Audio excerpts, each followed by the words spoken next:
कैसे हैं आप लोग? उम्मीद करता हूँ अच्छे होंगे और आपकी तैयारी बहुत बढ़िया चल रही होगी। एक मित्र ने ये पेपर कटिंग भेजी है और इसको हम एनालाइज़ भी करेंगे और इसके आधार पे एक अनुमान लगाएँगे कि पेपर की संभावना क्या हो सकती है आपकी। इसके अलावा एक ओटीआर पे भी न्यूज़ है।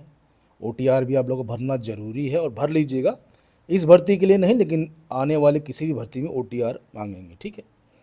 चलिए स्टार्ट करते हैं। महाकुंभ के बाद ही शुरू हो सकेगी शिक्षक भर्ती, करना होगा इंतज़ार, ठीक है? कुंभ के आयोजन में व्यस्त होंगे अफसर, पुलिस फोर्स मिलना ही मुश्किल, ये सही है, ठीक है? अब इसको देखते हैं इंटरनल क्या है। प्राथमिक से लेकर उच्च शिक्षा तक महाकुंभ के बाद ही शिक्षक भर्ती शुरू हो सकेगी। उत्तर प्रदेश शिक्षा सेवा चयन आयोग ने अब तक न तो लंबित भर्ती परीक्षाओं पर कोई निर्णय लिया है और न ही कोई आयोग को किसी नई भर्ती के लिए रिक्त पदों का अधियाचन मिला है। मतलब कि दोनों काम अभी नहीं हुए हैं। और इससे पहले 2-3 न्यूज़ में था कि ओटी मिल रहा है, रिक्त पद पे आपके अध्याचन मिल रहे हैं। इसका मतलब ये है कि पेपर वाले भी करेक्ट चीज़ नहीं छाप रहे हैं, या तो हो सकता है सरकार की मंशा के अनुरूप ये काम कर रहे हों। अब आगे चलते हैं। परीक्षाओं अभ्यर्थियों की परीक्षा के लिए कम से कम 6 माह का इंतजार करना पड़ सकता है। आयोग के पास 2 प्रमुख भर्तियां लंबित, जिनमें अशासकीय सहायता प्राप्त महाविद्यालयों के असिस्टेंट के 1017 पदों और अशासकीय माध्यमिक शिक्षकों के सहायक के टीजीटी पीजीटी के 4163 पदों पर भर्ती शामिल है, ठीक है? दोनों भर्तियों का विज्ञापन 2.5 साल पहले, तो पहले राम कहानी है।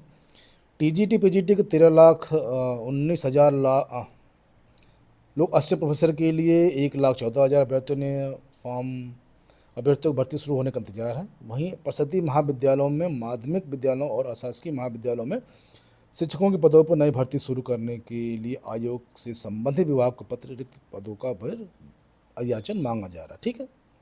हालांकि आयोग की नई भर्ती के लिए अब तक कहीं से भी कोई अध्याचन नहीं मिला है। अगर आयोग को जल्द अध्याचन मिल जाता है तो आवेदन प्रक्रिया शुरू होने में कम से कम 1 माह का वक्त लगेगा, ठीक है? मेरे हिसाब से ये जो पेपर आपका कुंभ के बाद जस्ट बोर्ड एग्ज़ाम स्टार्ट हो जाएंगे, तो बोर्ड एग्ज़ाम के बाद ही संभव हो सकता है, क्योंकि उस टाइम इनके जैसे स्कूलों में सीसीटीवी कैमरे लगते हैं, उनकी मॉनिटरिंग होती है इलाहाबाद से, और वॉइस रिकॉर्डिंग भी लगा रहता है, तो इनको बना बनाया सेंटर मिल जाएगा और पेपर कराने में आसानी होगी। पुलिस फोर्स भी खाली हो जाएगी, ठीक है? तो आयोग के सूत्रों का कहना है कि दिसंबर तक उत्तर प्रदेश से लोक सेवा आयोग की कुछ महत्वपूर्ण परीक्षा प्रस्तावित है। परीक्षा तिथि घोषित करने के लिए देखना होगा कि अन्य परीक्षा तिथि भी वह न टकराए, और ऐसे में दिसंबर तक कोई भी लंबित परीक्षा करा पाना मुश्किल होगा। लंबित और नई परीक्षाओं अब महाकुंभ के बाद ही कराए जाने की तैयारी, ठीक है? तो आप लोग रेगुलर पढ़ते रहिए जो आप लोग पढ़ाई कर रहे हैं। ऐसा नहीं है कि परीक्षा का टाइम अगर पीछे हो रहा है तो आप बिल्कुल ही लापरवाही करें, ऐसा बिल्कुल नहीं। आप रेगुलर 4-5 घंटे या 3 या 4 घंटे जो भी आप पढ़ रहे हैं डेली, रूटीन वे में पढ़ते रहिए, ठीक है? उसको छोड़िए मत। और एक ये है न्यूज़, ओटीपी वेरीफाई करने पर मिल जाएगा ओटीपी नंबर। ओटीपी पक्का, ओटीआर पक्का भर लीजिएगा। इस भर्ती में तो नहीं, लेकिन आगे वाली भर्ती में सभी मांगेंगे, खासकर यूपीएससी की। इसको देख लेते हैं। उत्तर प्रदेश लोक सेवा आयोग ने एकल आवासीय पंजीकरण ओटीआर की व्यवस्था में अस्थायी बदलाव किया है। ईमेल ओटीपी सत्यापन वेरिफिकेशन में तकनीकी समस्या आने के कारण आयोग ने ओटीआर नंबर प्राप्त करने के लिए ईमेल सत्यापन की अनिवार्यता को कुछ समय के लिए स्थगित किया है, ठीक है? तो इसमें भर लीजिएगा, ज़्यादा टाइम नहीं लगता है। एक बार आपके डॉक्यूमेंट फिलअप हो गए तो लाइफ टाइम तक वो रहेंगे और आपको ज़्यादा मेहनत नहीं करनी पड़ेगी, ठीक है? मोबाइल फ़ोन पर ओटीपी का सत्यापन प्रक्रिया पूरी कर ओटीआर नंबर प्राप्त कर सकेंगे। हालांकि ईमेल सत्यापन की तकनीकी समस्या दूर होने के बाद ही ईमेल की ओटीपी के जरिए सत्यापित कर सकेंगे, ठीक? आवेदन के लिए जरूरी लोक सेवा आयोग की आवेदन प्रक्रिया के लिए सभी उम्मीदवारों को ओटीआर नंबर प्राप्त करना अनिवार्य है, ठीक है?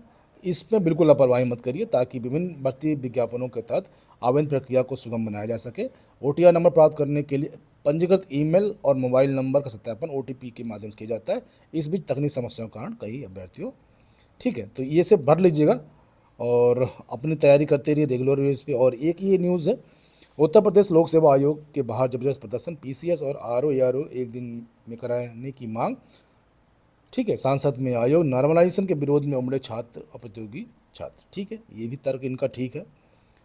तो ये चीज़ आप लोग मेहनत करते रहिए, लापरवाही बिल्कुल मत करिए। इसके साथ ही जय हिंद, जय भारत, खुश रहिए, स्वस्थ रहिए, मस्त रहिए और मेहनत